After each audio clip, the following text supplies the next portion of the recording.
loob ng kotse ng asawa ko. Diba? I go to the sala, I see the butaka. Alam mo yung malaking armrest, yung butaka.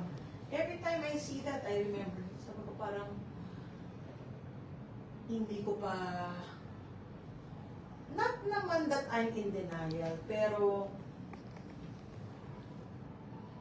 I don't wanna dwell in grief. Parang, kaya nga sabi ko, dun sa first episode, siguro naman marami sa inyo nakakaalam ko ano nangyari sa akin ni Leslie. I was widowed, and then I cut myself.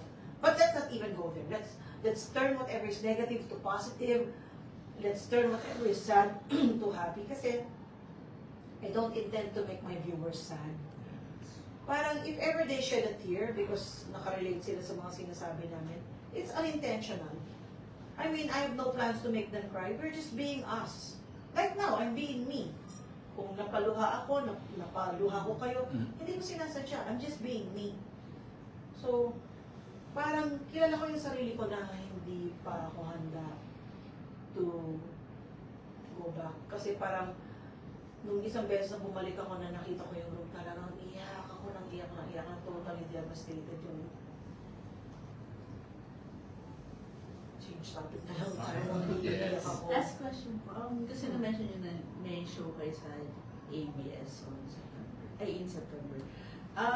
Yung kung sabi nyo na parang hindi kayo nagpapatali sa network, is it better ba? Or gusto nyo na parang meron kayong exclusive contract with sa network? Well, maganda rin naman na may exclusive, pero wala pa naman nag-offer sa akin ng exclusive.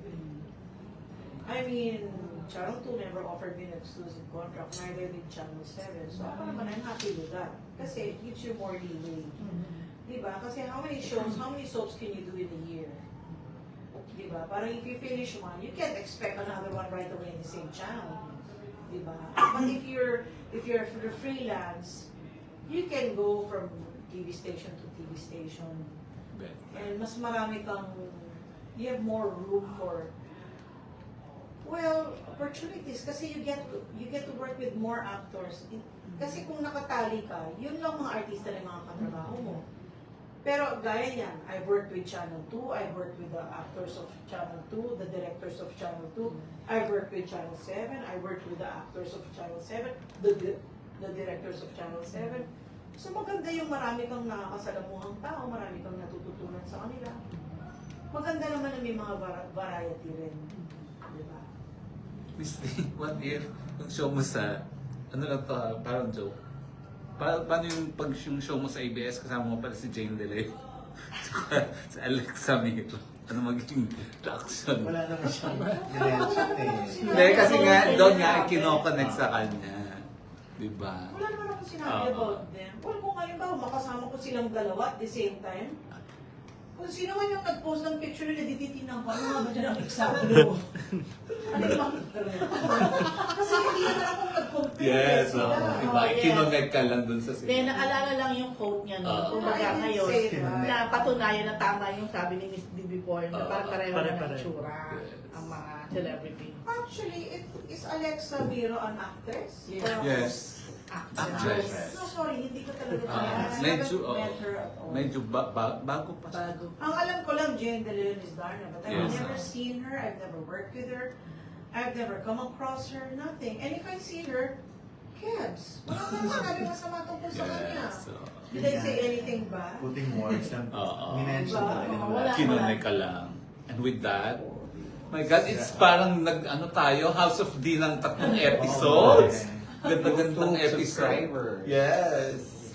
Oo nga pala. Okay po. Dapat i-invite nyo ng mag-subscribe ang mga YouTubers House of sa House of the Official sa July 11 na po ang aming premiere telecast. So every Friday at 5 o'clock, you will see the new episode. Every Friday at 5 o'clock. Bakit Friday? Kasi tapos ka na ng trabaho, may time ka naman na Oo, 5 p.m. pa. 5 p.m. So, mag-subscribe na po kayo sa House of the Official. Ilan na na-tape niya, Miss D? We have 8 episodes. Ang dami na. Kailan kayo nag-start? Well, dapat kasi 6 lang. Pero yung dalawa kasi, mahaba yung Marriage is not a fairy tale. Marriage is not a fairy tale. Things we wish we knew. Ang daming na-share ng mga bata dyan. Fair. So, pati yung parenting, kaya naging 2 episodes each. Naging 2 episodes yung topic na yun. Kaya naging 8. Picture si Miss D solo, tapos ikaw gusto mo pa